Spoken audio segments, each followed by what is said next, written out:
Welcome to the Alex Salmond Show from Scotland. This is the burn season.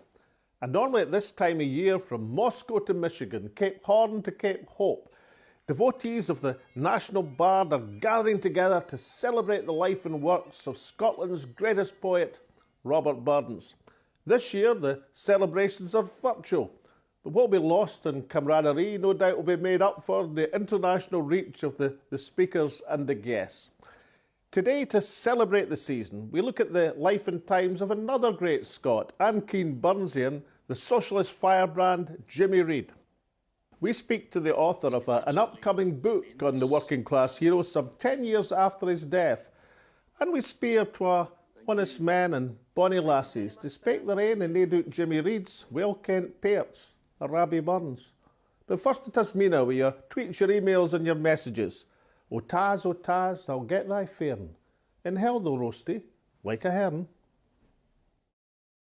Well, there's been a tremendous online discussion in relation to our show last week, featuring top Tory commentator Peter Oborne and Professor Richard Murphy, where, amongst other things, we discussed the contribution of Marcus Rashford to political debate. To which Stephen says, Marcus Rashford is young enough to still remember vividly his mum's struggle. Not coming from political elite, he cannot be accused, as non-Tory party members are, of playing politics. Andrew Northall says, an absolutely brutal and devastating critique of Chancellor Rishi Sunak's entire understanding and response to the whole COVID-19 crisis by Peter Oborne. We also discussed the current political leadership of the Labour Party, to which Isabel tweeted, Jeremy Corbyn is superior in all ways to Starmer. Willie Lawrie says, Sir Keir Starmer has made the Labour Party more credible? What? More credible to who? Beatrice said, how could a Sir defend Labour class problems? Rosemary says, Labour has no chance in Scotland until they back independence. And finally, Margaret Black says, really enjoying your show, Alex. Gives a real insight into what's happening in politics south of the border. Very interesting times we live in, don't we just? And now to a perspective on the life of Jimmy REID, the man who led the workers of the Clyde to a historic victory almost half a century ago. Although never elected to Parliament, Jimmy REID was the most influential and famous Scottish socialist of his era. The best MP Scotland never had. Alex is in conversation with the author and journalist Brian McGeechan in relation to a new book. Brian McGeechan, you've called your new book on Jimmy REID, Walking with History. Why that title? I think, Alex, it certainly sums up Jimmy, a man who walked with history. These pivotal figures in post-war 20th century, he knew them. He became a figure of great significance on his own. Now, these were two series of interviews, some 20 years apart, which is fascinating. And the first set of interviews was in the early 1990s, am I correct? Yes, that's right. 1994, had worked with Jimmy on his magazine, 7 Days. And it was very nonchalant about the project in the sense that he said, typical Jimmy words, you want to talk about things, son, come up. That's how it began. Then resumed in 2008 when he retired to Butte. So it was a much more reflective Jimmy at that point, I would say. Now, of course, Jimmy REID was an incredibly well-read man. I mean, self-taught in the main.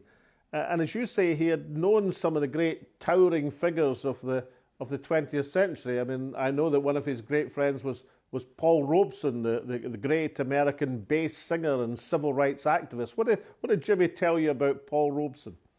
Well, he'd helped Paul Robeson Jr. on a passport problem when Jimmy was working for the Communist Party in London in the 1960s. And at a function with his wife, Joan, he was approached by Paul Robeson himself, who says, I want to speak to Jimmy REID. Paul Robeson sought Jimmy out and thanked him profusely for helping his son. So it was quite an experience. And he got to know Paul Robeson and considered him quite such an admirable man. Well, because Paul Robeson was the towering figure of the civil rights movement before Martin Luther King, persecuted during the McCarthy period, but also one of the greatest singers in the world. But he had a particular affection for Scotland, didn't he, Paul Robeson? Yes, he did. Jimmy would talk about Paul Robeson performed in Glasgow to the Scottish audiences. And of course, Hebridean songs, Burns songs, the Ballad of Joe Hill. The Scots loved him, of course, and just fell in love with that voice and his activism, obviously. Now, Jimmy Reid went on a political journey from the Communist Party through the Labour Party, eventually joined the Scottish National Party. Indeed, I signed him up. Did any of your conversations with Jimmy reflect that political journey? Yes, very much so. From 1994, as you know, the New Labour project took hold, and that began a process for Jimmy of disenfranchisement from the Labour Party. Always, as you say, a Labour movement man, but he had become progressively convinced at that point that he would stay in the Labour Party only to see a Scottish Parliament take place, which he'd fought all his adult life for and campaigned for. With that Parliament being achieved, he then understood that more powers should come to the Parliament. And finally, when he joined SNP, he believed that Scotland should be an independent country and that we should take a place amongst the nations of Europe. Now, the two greatest things that Jimmy Reid is remembered for, perhaps, are the UCS work-in, the Upper Clyde shipbuilders work-in of almost 50 years ago, and then this amazing rectorial address when he was elected rector of Glasgow University. Tell us first about what Jimmy told you about the inside story of UCS. Jimmy strategised a new concept, which was a work-in. They weren't going to strike, they weren't going to sit in, they would continue to build the ships. And when Jimmy walked onto the platform at John Brown's and made that incredible impromptu rallying call, well, as you know, it sent a current through the crowd. We are taking over these yards because we refuse to accept that faceless men will devastate our livelihoods with impunity. Even today, when you read the words or hear Jimmy speak them, it's absolutely mesmerising. And then, of course, the rectorial address at Glasgow University, the rat races for rats, not for human beings. I mean, that had a resonance internationally, did it not? Yes, absolutely. It was reprinted in the New York Times, and Jimmy in the book reveals how that came to be. The op-ed editor in the New York Times, Herbert Mitgang, he was an authority, of course, on Abraham Lincoln, had written many books on Lincoln and a stage play. So when Mitgang called it the greatest speech in Gettysburg, it was an authority who was saying this. And of course, to this day, a rat race is for rats. We're not rats, we're human beings. It's such a powerful resonance through the ages. I'm wondering, Brian McGeechan, will we ever see the likes of Jimmy Reid again, in the sense he was a self-taught, self-educated, working-class hero? The days of heavy industry are almost behind us. Will we ever see someone like that again? I think it's highly unlikely, Alex. Someone of Jimmy's intellect, self-taught, a voracious reader all his life, and as a young man, very inspired by people who were active in his community. I think that Jimmy was, without doubt, a singular figure, a unique figure. Highly unlikely that we'll ever see his likes again. And of course, when Jimmy Reid became a celebrity, as he did after UCS and television and newspaper columns, I think people were pretty well astounded. I'm sure some of the dons at Glasgow University were taken aback by the learned nature of his rectorial address. And I know that Kenneth Williams was certainly taken aback in the Parkinson show when he found out that this working class guy seemed better read than he was. Yes, absolutely. I think that people perhaps expected from Jimmy a highly political speech which would not encompass the elements it did, which were humanity, elements of Christianity, an appeal across the board, which meant that the dons in Glasgow University, along with the press gallery, rose to their feet and acclaimed him. And I think it surprised a lot of people, particularly someone like Kenneth Williams, who didn't expect Jimmy to quote Shelley's Mask of Anarchy and talk in a way which certainly left him on the ropes. I think people who watch this now on YouTube, they realise that Jimmy delivered a few knockout punches through his intellect, which was considerable.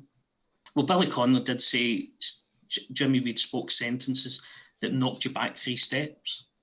Now, I should say, Brian, in the interest of transparency, that you've asked me to do a foreword for the book, so I've had a unique insight. And I know you have this unique family photo library that Aileen Reid, one of Jimmy's daughters, is contributing to the book. Will that give us an insight into the man behind the legend? Yes, absolutely. He was very photogenic. There's quite a few paintings of Jimmy also, and the archive from Aileen has been absolutely tremendous, and gives a private insight to him as he was at home, watching the football, smoking a cigar, enjoying the conviviality of life, which he always did. I mean, I have treasured photos of myself with him at the Jazz Festival at Butte, where he drew a crowd more than any of the musicians, because people wanted to meet Jimmy Reid, shake his hand. And the fact they did so in such a convivial setting, it summed up Jimmy perfectly, as do the photos, which is tremendous. And one last question, Brian McGeechan, given the season, I know that Jimmy was one of the many great figures in the world who were inspired by Robert Burns. And if I'm right, he summed up the rectorial address speech with a quotation from Burns.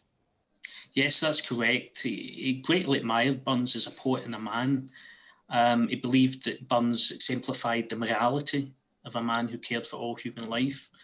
And Jimmy had the heart of a poet, and he endorsed Hugh McDermott's conviction that Burns needed no mawkish sentimentality, but was a strong, idealistic writer. His father, Leo, kept a well-thumbed compendium of Burns on his mantelpiece, and that book still lies in Jimmy's bookshelves in Butte. So there was no question that when he had finished his tour de force of a rectorial address, that Burns would be mentioned in there. Why don't you just recite the last lines from the rectorial address to finish off the interview? And why we should idly waste our time. The golden age will then revive, each man will be a brother. In harmony we all shall live and share the earth together. In virtue trained, enlightened youth shall love each fellow creature, and time shall surely prove the truth that man is good by nature. Brian McGeechan, thank you very much for joining me in the Alex Salmond Show and sharing your experiences of Jimmy Reid and Robert Burns. Thank you very much, Alex. Stay tuned, because coming up after the break, Alex is joined by broadcaster and author of Scots the Mother Tongue, Billy Kay, and the wonderful singer, Sheena Wellington. We'll see you then. Welcome back. In this season of Rabbie Burns, we're reviewing the life and work of working class hero Jimmy Reid. Alex speaks to author and broadcaster Billy Kay and asks him to recite some of Jimmy Reid's favourite Burns poems, addressed to the Unca Gid, and one of his shortest, Thanksgiving for a National Victory. Billy Kay, let's start this celebration of the lives of Jimmy Reid and Robert Burns by looking at some of the favourite parts of Burns that Jimmy Reid liked so much. I mean, this Thanksgiving for a National Victory, what's that poem about? Well, it's about Burns being quite radical in support, I think, of the French Revolution and the war that Britain was fighting against the French revolutionaries at the time. And he had a number of these, and that got him into a lot of trouble. So he also wrote at times poetry that would cover his back and make sure he wasn't sent to the penal colony in Australia or murdered or assassinated, which happened to the radicals in 1820, a couple of decades later. But in this wee poem, he says, "Ye hypocrites, are these your pranks to murder men and gie God thanks? Desist for shame, proceed no further. God won't accept your thanks for murder."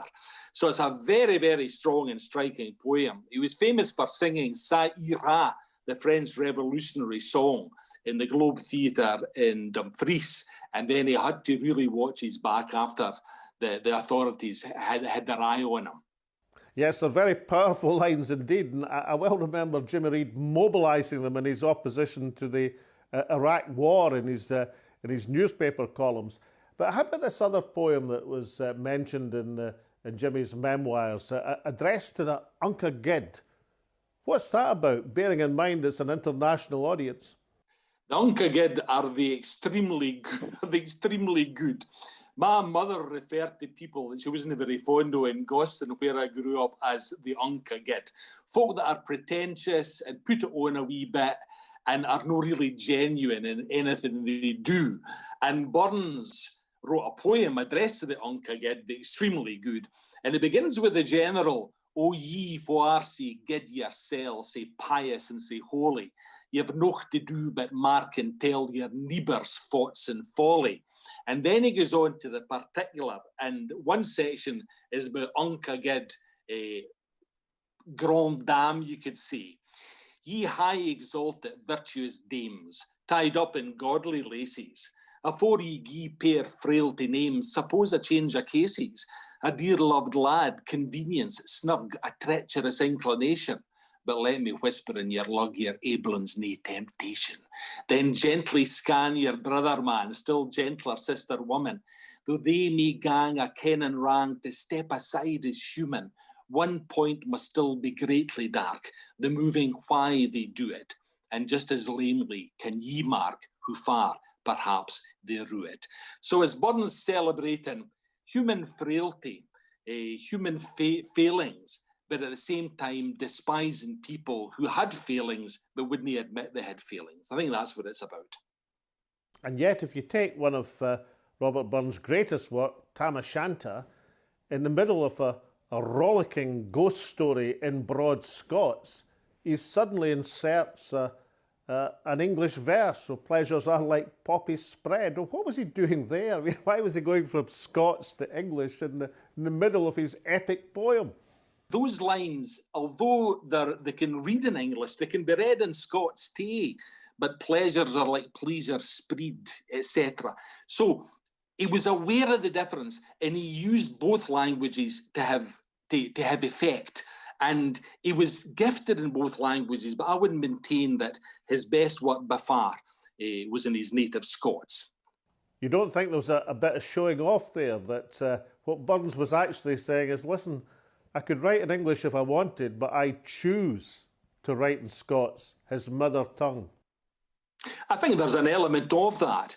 And in other ones where a poem, Dinah, Scotia's Darling Seat, which is definitely not one of his best poems, he postured to the audience. And the audience was very, very concerned with Augustan propriety at the time. And he could do it. I mean, he would read The Spectator. He would be up on Shenstone and Pope and people like that. But I would say in his heart, there's a great line actually that I could quote, which sums up Burns's attitude and how important the heart rather than the head was to him. And I came across it when I did an interview with Winnie Ewing, and she tells a story of having a drink with Sir Alec Douglas Hume, ex-Prime Minister and father of British Unionism at the time, and they were heading for a Burns supper. And Alec Douglas Hume, to Winnie's astonishment, told Winnie that in his heart he was a Scottish nationalist, but his head told him otherwise. And Winnie said, "Well, you know what Robert Burns would have said to you, Alec? Nae treasures nor pleasures could make us happy lang. The heart eyes the pair eye that makes us recht or wrang." Brilliant reply. And I always say that if somebody like Sir Alec Douglas Hume in his heart was a Scottish nationalist, then everybody's up for converting as far as I'm concerned. Now, we've heard how Jimmy Reid was inspired by Burns's poetry. How about the other great historical figures, politicians, campaigners we know have found in Burns the inspiration to carry on their work? And among the people influenced by Burns were Abraham Lincoln, the great American president. He was invited to deliver the immortal memory at a Burns supper. I think he was in Chicago. And he refused, saying that nothing he could say could add to the eloquence of Burns himself. And considering they wrote the Gettysburg Address, that's some statement. He had friends growing up in Illinois in his 20s who were Scots and who were Burnsians, and who taught him to recite Burns off by heart. As famously, Abraham Lincoln could recite Robert Burns's poetry in Scots off by heart. Someone else from the States was Frederick Douglass, the great African-American leader.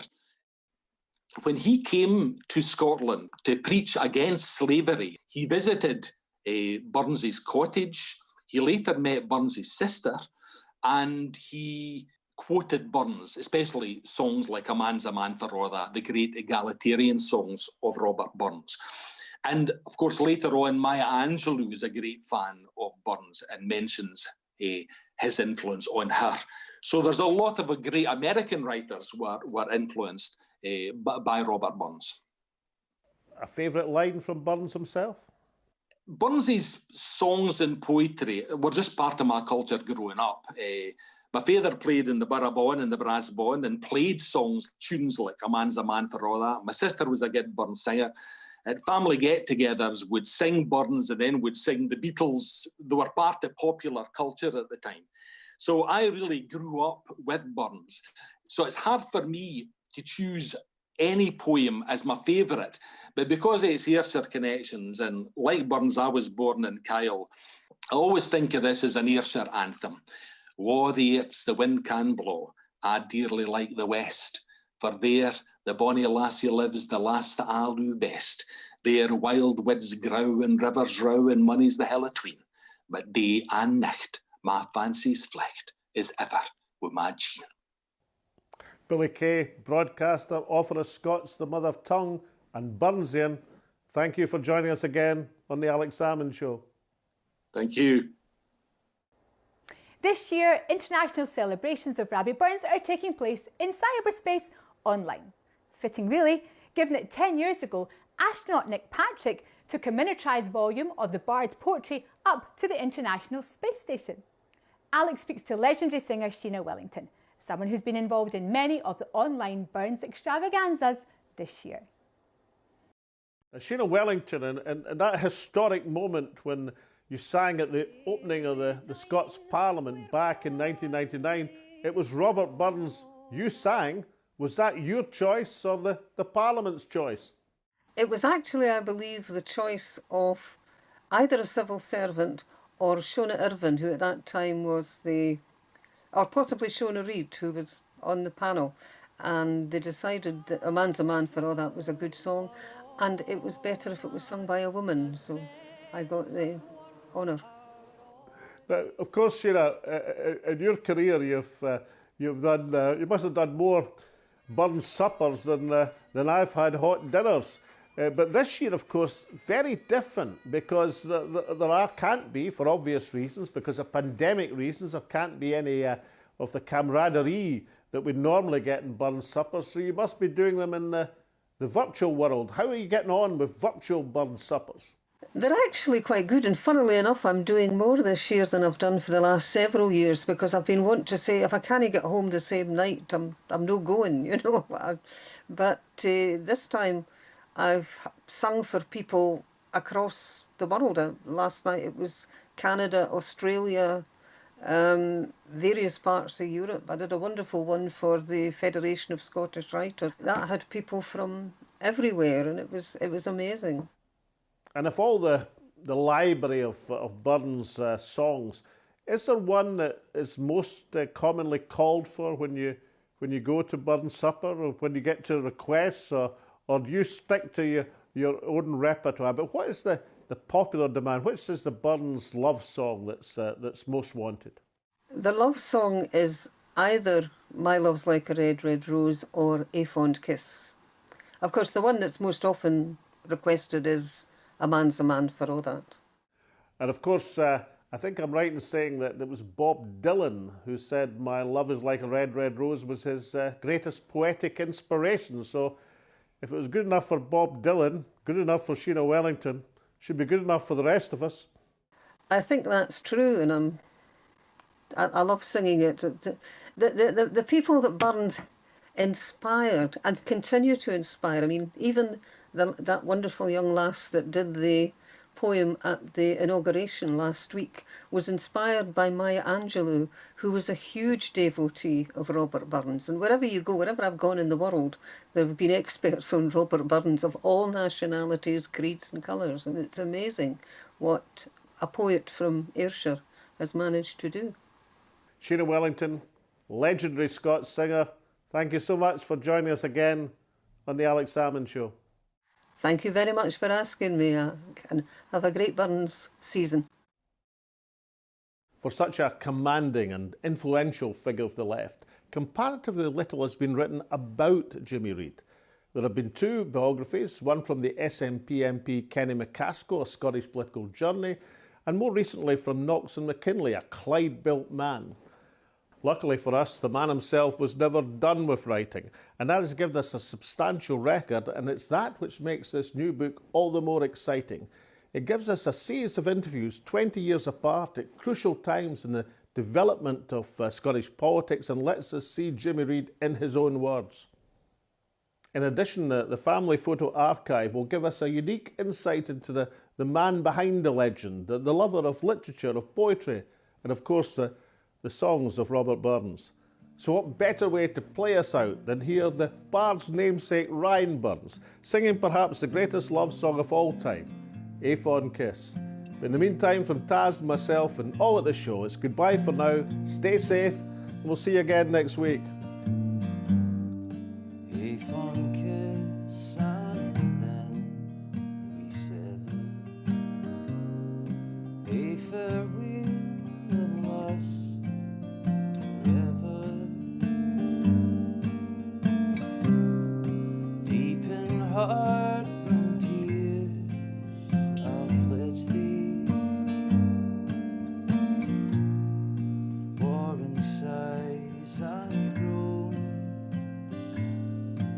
I'll urge thee.